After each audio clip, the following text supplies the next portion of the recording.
You are India's first woman full-time defense minister. Of course, Indira Gandhi had held an additional charge. How has your experience been as Raksha Mantri? It's very difficult again to express. It's been, I'm very fortunate, I would say, to be able to be in this position. It has its own, it has everything in it, in the sense, like they say, that when you have emotions, there are about 9 different that you can identify. Every such emotion is involved when you're dealing with the Raksha Mantralaya. So, whilst your bravery for the soldiers and their bravery that you can talk about, it also means a lot more in terms of compassion, in terms of understanding, in terms of empathy. So I don't think any other experience in my life would make me feel that one has to strive constantly to be a better human being. This position makes you feel that. There are 2 women ministers in the CCS. Should we be looking at this from the prism of gender at all, or is it about competence? I can't escape when people look at it from the point of view of gender.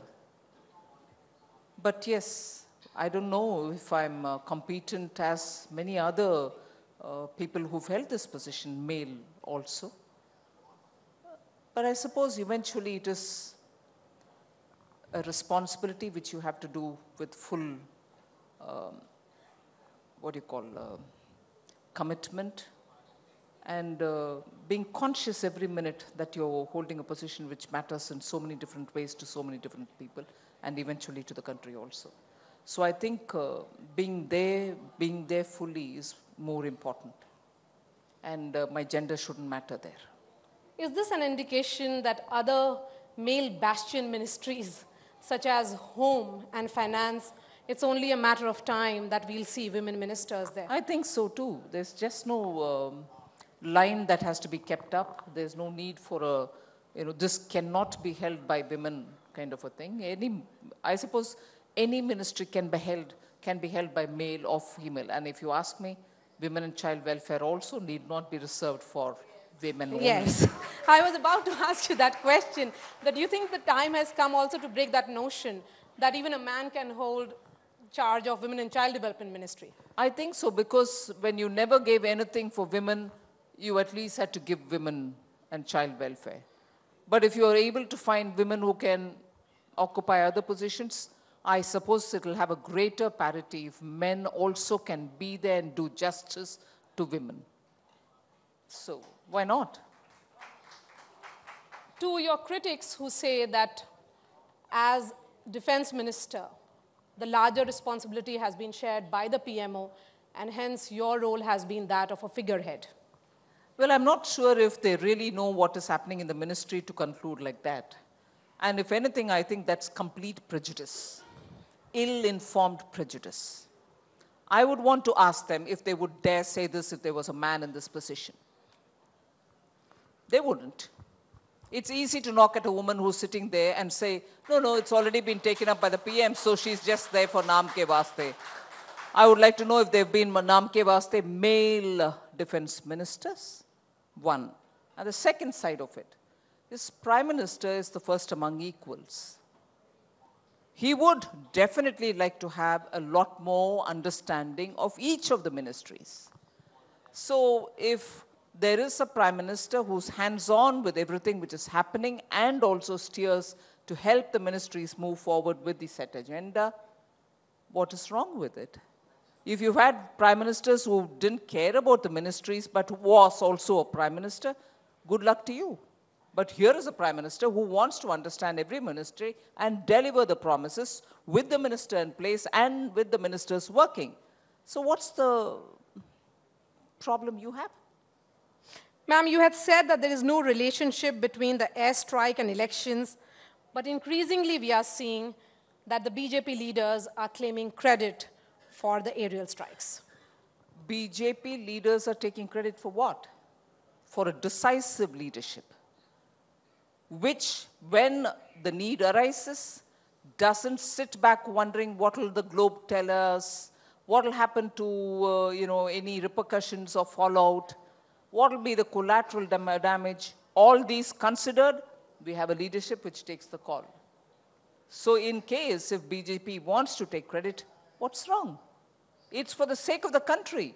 Here is a leadership, here is a party, here's a government which has put the country's priority on top of the agenda.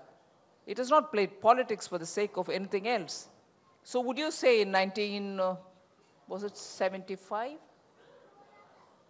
When Pokhran happened, Mrs. Indira Gandhi did it for the sake of votes and she didn't do it for strengthening India? I think these convoluted arguments, if they are in power, it's one thing. If somebody else is in power, oh my God, I don't want to give the credit, is now seen through by the people. But Pakistan being invoked in every election speech, is it about generating fear, that there is an enemy such as Pakistan? Or is it more about instilling confidence in Prime Minister's leadership? It's more about saying without fear or hesitation or some reservations in your mind that there is a neighbor who's just there, who's constantly encouraging terrorists who seem to enter this country and do all kinds of dangerous things. It is naming them instead of saying some country across the border, which is what we've been hearing in this country, across the border. Oh, who's across the border? Why can't we say it? Very clearly, we have evidence to show that terrorist camps are there. So today, that culture of across the border languages very clearly saying, it is Pakistan. You have the facts, why not say it? What is this whole wishy-washiness about it? You have set a new template in dealing with your neighbor, Pakistan. With Pakistan. With Pakistan. There. In 2016, it gets into a system so much, it's even within a minute, Maria is not able to get out of that. 2016 surgical strikes, 2019 aerial strikes. You have set a new template. I'm trying to understand, but this hasn't really acted as a deterrent. Well, you have a, for want of a better word, you have a habitual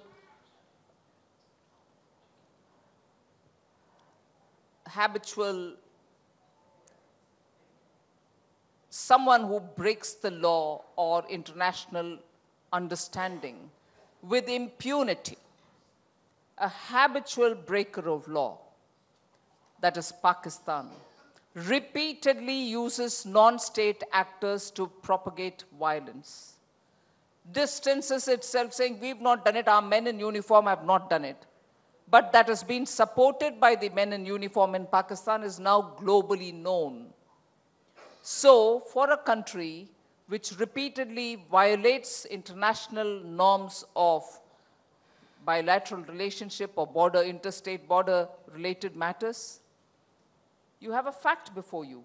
So by repeatedly naming them and repeatedly isolating them in international fora, we are only telling Pakistan, sorry, we are not any longer going to sit and watch you. Fail in your own promise. Every incident has seen Pakistan say, no, we'll take care of it, give us the proof, we'll make sure such things don't happen, but we don't have any camps. You give the proof, you wait, they don't act. Haven't you seen that happening repeatedly? Even this time in Pulwama. The group which has done it sits in Pakistan and claims it. But Pakistan's government says, no, it's not us. So, by repeatedly naming and also isolating them in the international fora, you're only making it obvious. You had said that Bofors brought Congress down, Rafael will bring Modi back. But increasingly, in electoral discourse, Rafael is not being discussed. It is about Main Bhi Chaukidar. Which is very clearly that Rafael was not a corrupt case at all, which was that Rafael was being whipped up for false propaganda and for fakery, which means Rafael, from the beginning, they knew was nothing at all which will rise as an allegation. And therefore, now with Supreme Court, CAG, Parliament, everybody having answered it, It's died down, not a natural course. They would have appeared to be absolutely foolish if they kept talking about it. So they've now moved over to talk about Chaukidar. Talking about Maybe Chaukidar, since you have come from that event that was held of the Prime Minister, that Maybe Chaukidar, the opposition says that that is what the government has given to the country. That you are trying to talk about nationalism, national security, not as much as important issues such as jobs. You have been a commerce minister yourself, ma'am. Yes. And I think they are partly right. That's what we've given this country, is to make every citizen feel that each one of us are a Chaukidar to the national resources. We shall not allow people to loot national resources. We shall not allow people take taxpayers' money with impunity and sit with it. We shall, each one of us, perform with such honesty that this country's natural resources or the taxpayers' money will be spent on the right thing. So like the Prime Minister rightly said today, Chaukidar is not that each one of us wear a topi, have a lathi in a hand and blow the whistle with a badge or something. It's more the spirit that all of us are trustees of this country's property. We may as well behave like one. We have to take care of it rather than loot it. That's the spirit which the Prime Minister is pushing ahead in this campaign. And all of us are extremely proud to associate ourselves with it. For the first time in this country, we have given a totally corruption-free government. And therefore, living up to the promise that we've given. We will give a clean administration. So that's what has been given. And that is why it is important. But Rahul Gandhi says that Prime Minister is Chaukidar of rich Indians who fled the country. Rahul Gandhi has also been calling the Prime Minister a chore. And I do not want to miss even one occasion to say two things each time he says this. Each time he calls the Prime Minister a chore, Chaukidar chore hai, when he says that, I want each one of us to remember two things. One, he has till today not shown any worthy proof to say what wrongdoing the Prime Minister has done, but goes on calling him Chaukidar chore hai. And who is this? Who himself is out on bail. Out on bail, not on a political matter.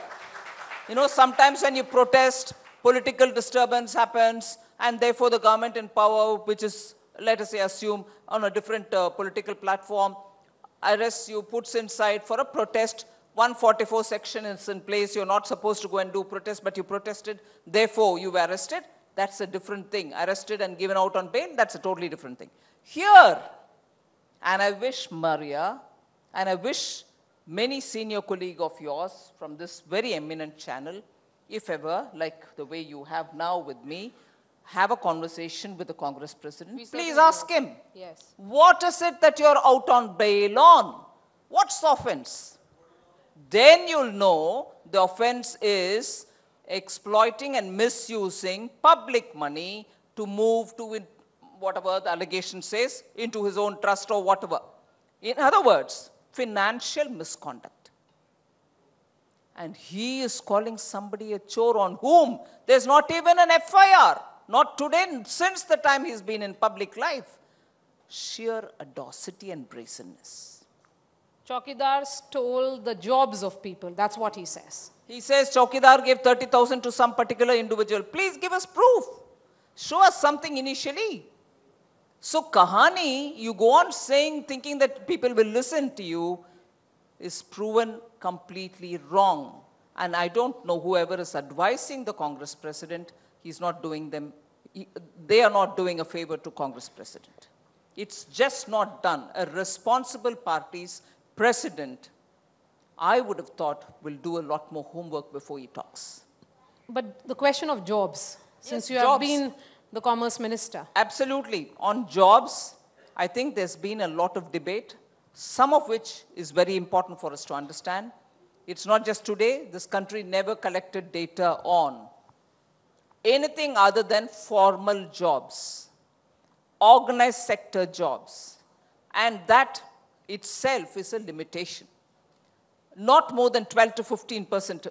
I'm not sure whether it is 12 or 15%, but not more than 20% of the entire country is in formal sector. What happens to the rest 80%? We don't even have any data. In the 80%, if you've increased the numbers by providing them with a lot of finance, credit without security being taken like the mudra roll, how do you account for that? How do you take that on board? If sectoral growth is also monitored, you'll know a lot of people now don't go in for jobs, but they take up entrepreneurship. In that, if we count it, I'm not sure if we are constantly right when we say jobs have come down. But Nirmala ji, if the government is sure that there have been alternate avenues created, then shouldn't that data come out in the public domain to counter this? You're right. Isn't that what is coming out when you say the total number of people who have taken mudra loan? How much have they taken? And even if they don't employ anybody, they themselves are working. But for the amounts that they take and to run their own business, they will have at least 1 or 2 people more employed under them. Are these not jobs? What about Nyay? That is something that the reports are suggesting is getting traction on ground. How is the BJP planning to counter it? The traction is because rightly in the media, you want to give level playing field. You know, the Prime Minister is announcing so many schemes. So we should be fair to give the false equivalents, give something even for the opposition. They are saying something is being propped up. So give them space and give them the traction. But please do ask them. Please do ask them. 6,000 rupees per annum announced by you for the farmers versus 6,000 per month that has been announced. That's the way Congress is projecting. Minimum income guarantee. Yeah. Congress will project everything.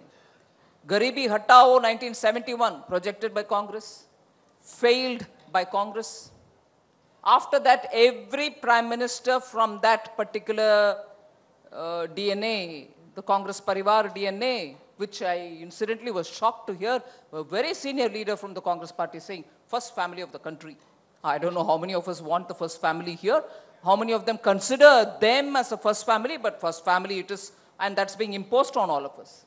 So the first families, members, beginning from Mrs. Indira Gandhi, till the Nyay scheme, poverty is the pet theme.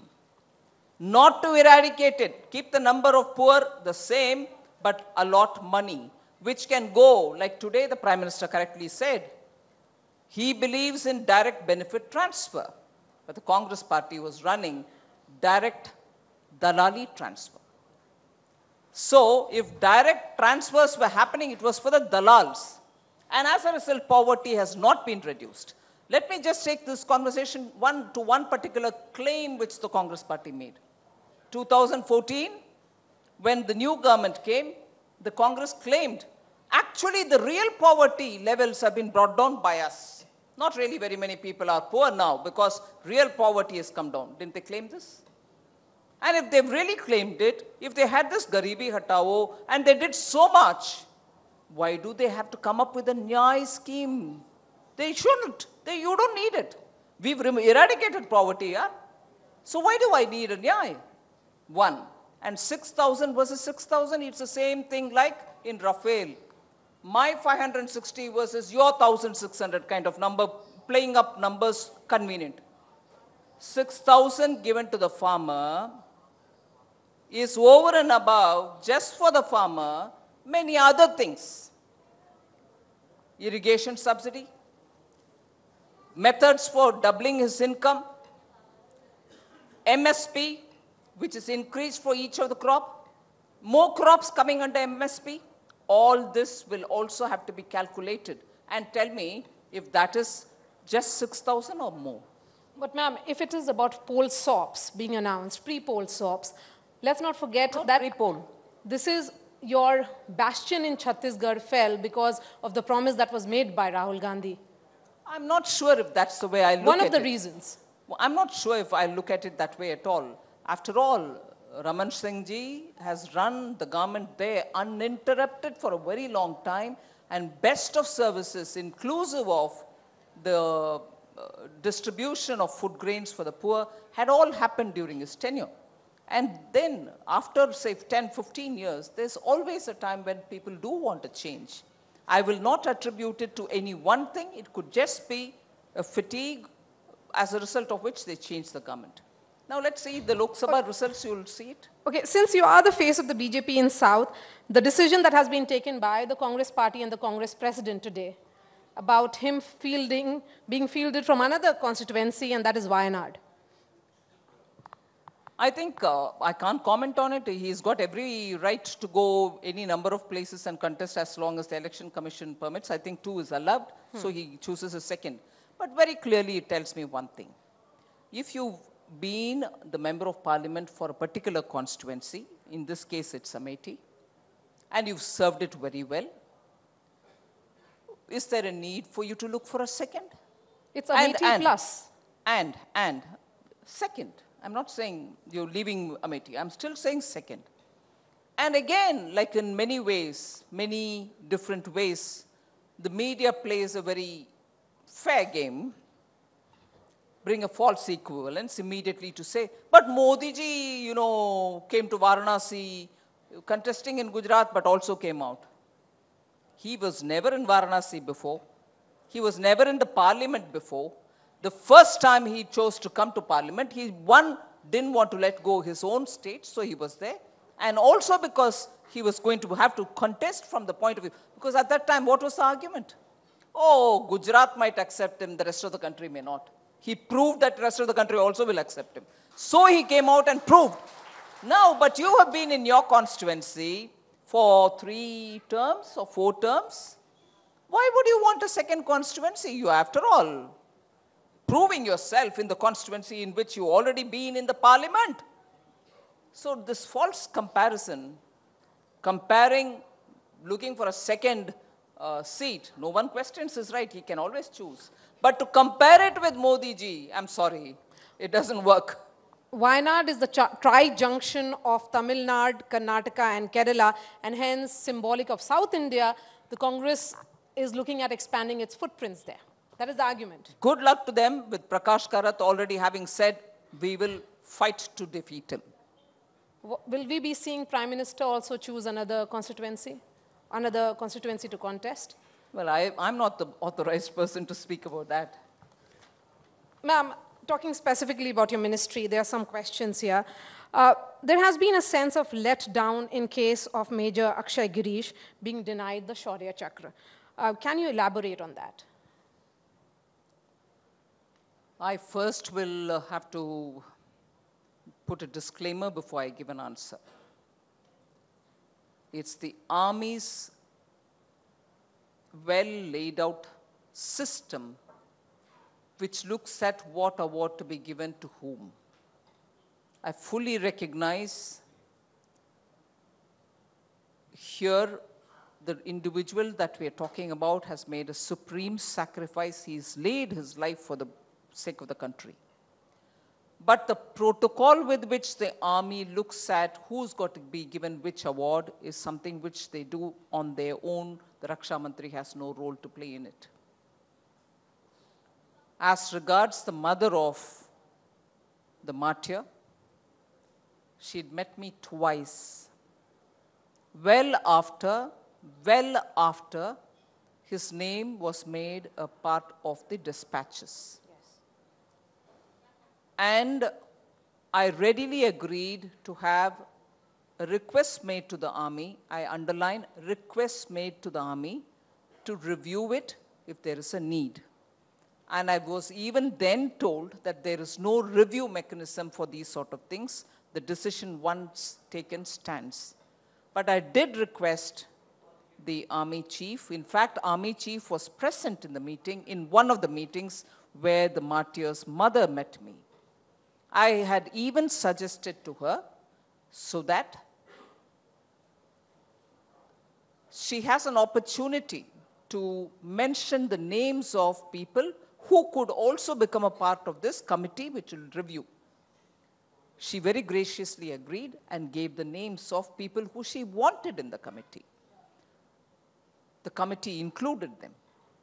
The committee once again reviewed the situation and requested the mother of the martyr to, if she chooses to appear before the committee so that she can put across her facts. All these processes have been fully followed, complied with, and the army's committee, which included the names that she had suggested, have gone through the whole process and finalized their report, which, because of army's rules, is never copied, the report is never circulated, but the report is shown to the martyr's mother by some officer taking it and showing it to her. A formal letter has also been given. Ma'am, in the context of non-functional upgrade, you know, the fact is that it is given to Group A officers, including IPS, IAS, IFS, more than 50 other groups. But why is it being termed bad as far as armed forces are concerned when the civilian bureaucracy, it's all right? I'm just trying to say, is the government tilting towards the view of the bureaucrats more than the armed forces? I don't think at all, at least as long as I'm monitoring it, I can tell you. And the matter is in the court. It's a very, very sensitive matter. The immediate comparison with bureaucrats are getting it, we are not getting it, I really don't want to get into this. And let me take this opportunity to say that the advocate who appeared on behalf of the government was probably misunderstood because he read some things out of one of the reports which had been given to him. And that has been taken as, oh my God, he's read things saying these people are living in bungalows, so they shouldn't be given NFU and things like that. I think all of us will have to hold a bit of our, balance. I would only want to request everyone in this matter to wait for the court to take a call. The government is not averse to giving this, but we'll have to look at the details of how, the armed forces are fully in consultation with us. It's not as if the Ministry of Defense is dealing with this only with the bureaucrats' inputs and not with the armed forces' inputs. Ma'am, there are different versions emerging on the issue of Mi-17 crash on 27th of February in Budgam. One version is that it is a case of friendly fire. What is the MOD's opinion? I don't think I'll want to give an opinion, even if I have one in public here. These are things which the armed forces themselves will disclose at some time.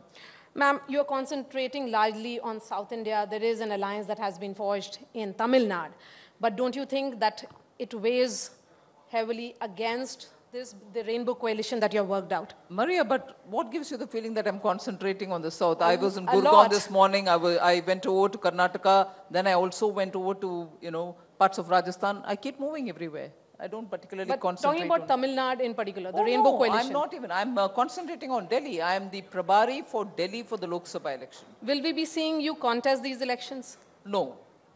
That's very clear. Last question to you, and this is a question that we ask politicians because what's your assessment for 23rd? Well, didn't you quote me by saying, you said when you talked about Rafael, that Bofors brought them down, Rafael will bring them back, bring us back. Rafael will bring us back. Rafael, together with many other things that has been done in the last 5 years, will bring us back. Modi will become Prime Minister again in 2019. Nirmala Sitharaman, thank you so much for your time here. Thank you.